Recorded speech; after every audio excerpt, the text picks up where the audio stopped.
Things are not going very well for the new Saints Row game. We have a lot of scores now from critics that we can actually talk about. And for the most part, the game is not very well received. In fact, if we go over to Metacritic, the game right now is sitting at a 70 for PC, which is not good. On PlayStation 4, we don't have a number yet. There's only 2 critics, but for PlayStation 5, we have a 64. And for Xbox Series X, we have a 67, which is pretty bad. It's horrible, actually. So Deep Silver really dropped the ball on this. Some of the complaints are that the game is glitchy and buggy, extremely glitchy and buggy. That's not good. Even the last boss, there's a scene where there's an incredible glitch. It looks bad. I don't want to show it because apparently it's a spoiler. Some of you might still want to play that game, so I don't know. I highly recommend skipping it because all the reviews pretty much say it's a mess, a huge mess.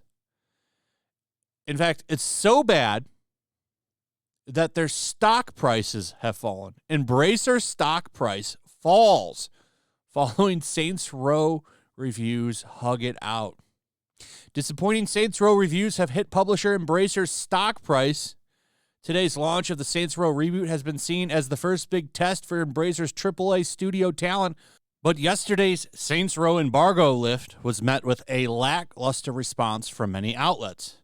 Embracer shares fell around 7% overnight, down to a new 4-month low. Oof, that is bad. Embracer has bought a lot of stuff, too, by the way. They've been buying up lots of properties. I think they're actually the biggest video game developer group now. If you look at all the studios owned by groups, it's like Nintendo, Microsoft, Ubisoft, Sony, and Embracer. There might be some more, but that's pretty much it. I think Take-Two's there. It's kind of wild and kind of concerning when you look at from a monopoly perspective. But the game's not doing well. Critics are shitting all over it. Surprisingly, one of the things some of them like, but of course it's coming from Kotaku and Polygon and so on, are the characters, which, I mean, these are game journalists in a game. So, of course, naturally, they would be all about this. It's kind of funny. The main characters are literally, they have the personalities of people on Twitter. It's awful. If you go watch the Skill Up review, which is actually really good, he really just dunks on these characters because they're just not likable at all. Kind of like people on Twitter. The Gen Z thing and the woke angle that they were doing with this didn't help get it reviews. I almost wonder if they do this so that they can just be lazy with the game.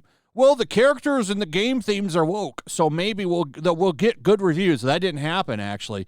Didn't happen at all. The game has been trashed left and right. I mean, the review scores speak for themselves. And this is just looking at Xbox. Let's look at PlayStation. That's the most popular platform. 47 critic reviews. You got a couple of shills in here, 17, but it's mostly 24 mixed.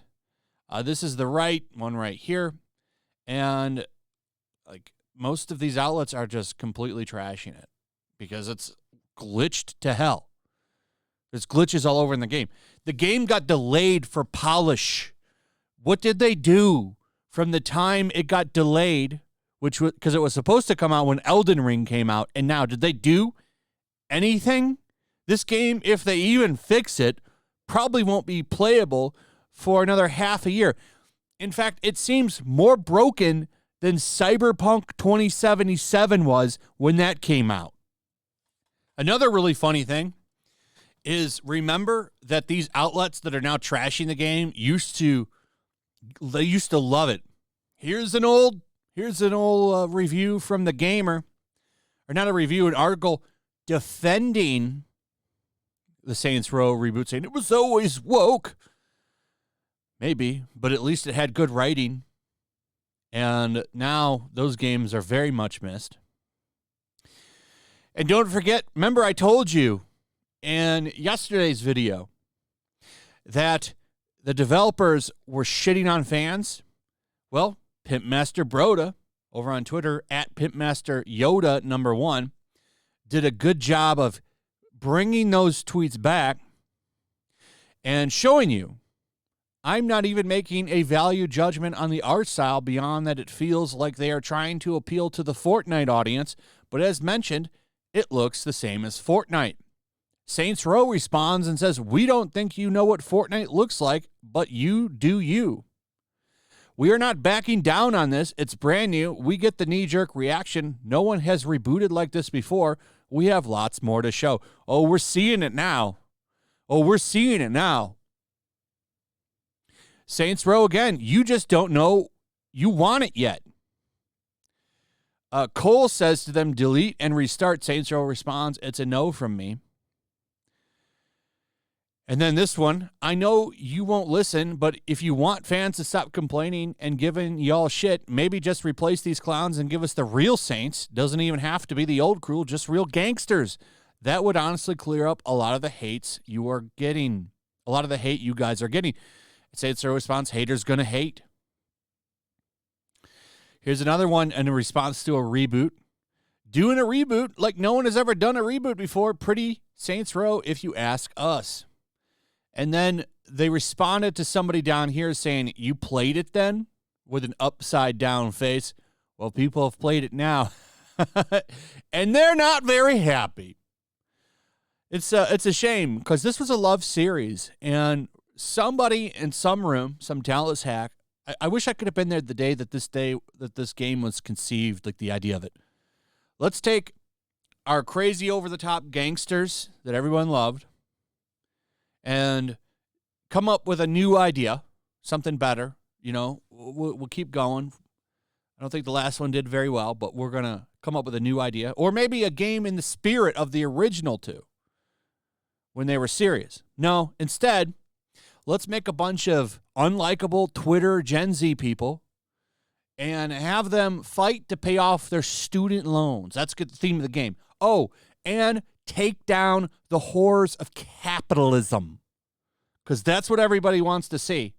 A game that critiques capitalism and has Gen Z Twitter mob as the characters. I'm sure that will sell like gangbusters. Well, that didn't happen. Instead, you got shitty scores, 64% for the PlayStation brand, 67% for the Xbox brand, and on PC, you're only doing a little bit better. And now you've lost your parent company money, 7% drop in their stocks. Good job. Good job. Anyway, that's pretty much it. Let me know what you guys think. Also, if you would, please like, subscribe, share the video. Make sure you're still subscribed. Hit that notification bell. See you guys on the next one. Peace. Make sure to check out my locals. There's a link in the description. It's a fun community that I'm trying to build over here. If you don't want to support me on YouTube, you can come over here.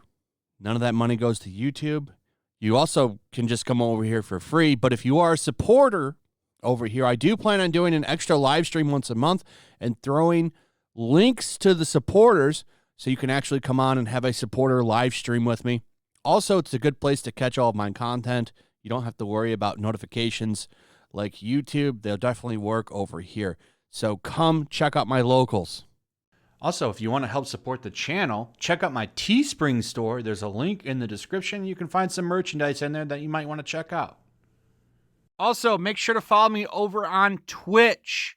I do watch parties, play video games over there. They're always fun. Follow me over there and come hang out. Also, make sure you subscribe to YellowFlash, my other channel. There's a link to that in the description as well. I do a lot of live streams over there that I don't do on this channel. Usually smaller and a little bit more personal. So make sure you follow me over there and sign up.